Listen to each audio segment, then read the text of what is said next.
In the wastelands of the Arizona desert outside Tucson, investigators have just made a grim discovery: the remains of a little girl, Isabel Celis.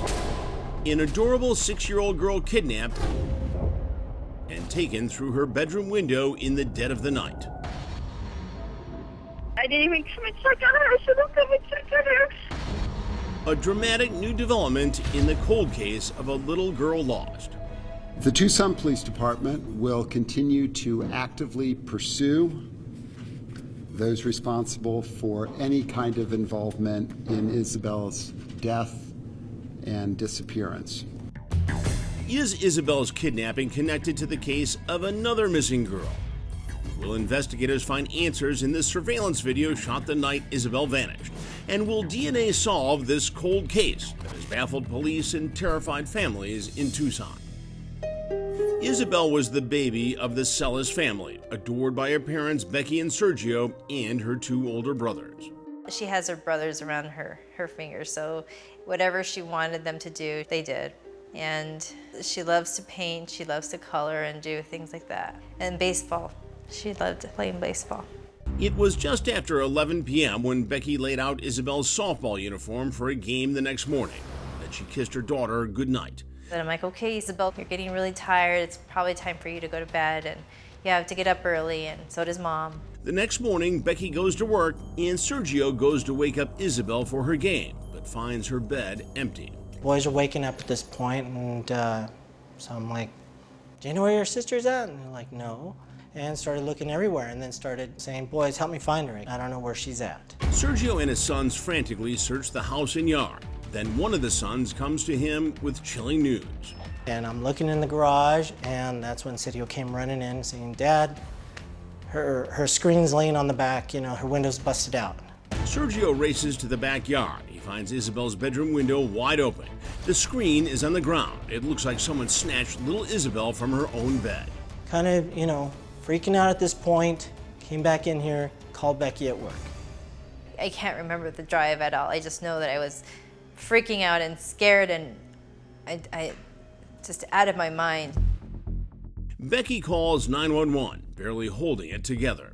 So who noticed her gone? Your husband? My husband. I went to work this morning at 7, and I didn't even come and check on her. I should have come and checked on her. Okay, we're almost there, ma'am, okay? In the backyard, police find a set of work boot footprints near an electrical box and on top of a gas meter. Then a shocker.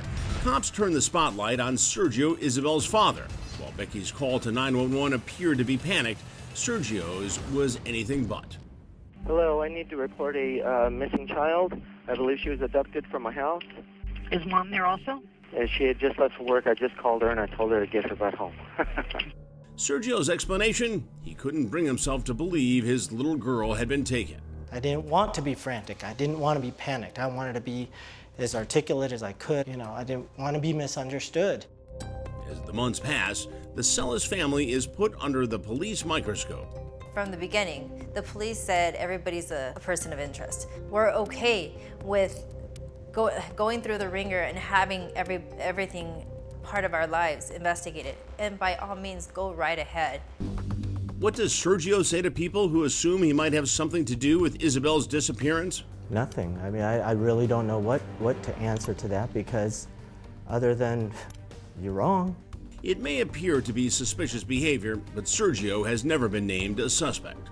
All the family members have been interviewed, and we haven't ruled anybody out. Could there be clues in this surveillance video uncovered by Crime Watch Daily? It comes from 3 store security cameras pointing toward Isabel's street. At 1:24 a.m., a large van passes through. 2:36 a.m., a private security vehicle stops and hits the lights. Then at 3:32 a.m., a figure crosses the front parking lot. And a little later, another figure of a man crossing. Then at about 8:45 a.m., you can see Isabel's family searching around the house. And here you see Becky racing home in her SUV. But never did we see an image of a little girl. Next, Sergio hires his own private investigator. He points the finger at another family member. This same individual shipped his car off to another state, then hired one of the best lawyers in Tucson, and bingo, another red flag. And the possible link between Isabel's murder and another girl.